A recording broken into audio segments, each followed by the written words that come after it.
సింగరేణి కార్మికుల సంక్షేమానికి రాష్ట్ర ప్రభుత్వం పెద్దపీట వేస్తోందని తెలంగాణ డిప్యూటీ సీఎం భట్టి విక్రమార్క అన్నారు. సింగరేణిపై శాసనసభలో సభ్యులు అడిగిన ప్రశ్నకు భట్టి సమాధానమిచ్చారు. సింగరేణి పరిధిలోని ప్రాంతీయ ఆసుపత్రిలో పెండింగ్ లో ఉన్న వైద్యులు, పారామెడికల్ సిబ్బంది పోస్టులను రాబోయే 2026 మార్చి నాటికి పూర్తిగా భర్తీ చేస్తామని తెలంగాణ డిప్యూటీ సీఎం మల్లు భట్టి విక్రమార్క ప్రకటించారు.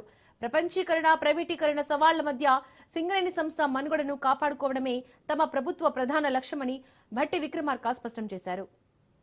ఇప్పుడు ఎట్లా ఉంది, భవిష్యత్తులో ఎట్లా చేయాలని మీ అందరి ఆలోచనలు కూడా పరిగణలో తీసుకొని చేస్తామని చెప్తూ, సింగరేణి ఉద్యోగస్తులు మాత్రం సాధ్యమైనంత మేరకు వెల్ఫేర్ దాంట్లో ఎటువంటి ఇబ్బంది లేకుండా చూస్తా ఉన్నాం అధ్యక్ష.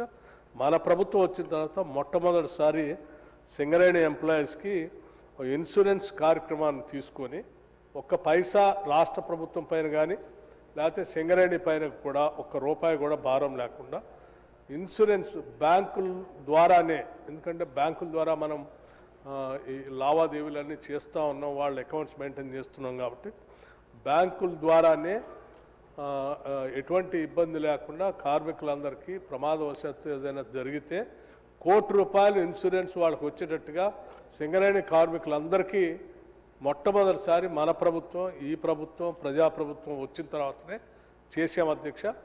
ఈ 1 crore ఇన్సూరెన్స్ కార్యక్రమం సింగరేణితో పాటు విద్యుత్ శాఖలో ఉన్న అన్ని డిస్కమ్స్, ఎనర్జీలో ఉన్నటువంటి కార్మికులందరూ కూడా చేస్తారు. భవిష్యత్తులో ఈ రాష్ట్రంలో పనిచేస్తున్నటువంటి ఉద్యోగస్తులందరికీ కూడా ఈ 1 crore ఇన్సూరెన్స్ వచ్చేటట్టుగా చేసే ప్రక్రియ కూడా మొదలుపెట్టాం అధ్యక్ష. కొద్ది రోజులు అది కూడా పూర్తి చేస్తాం.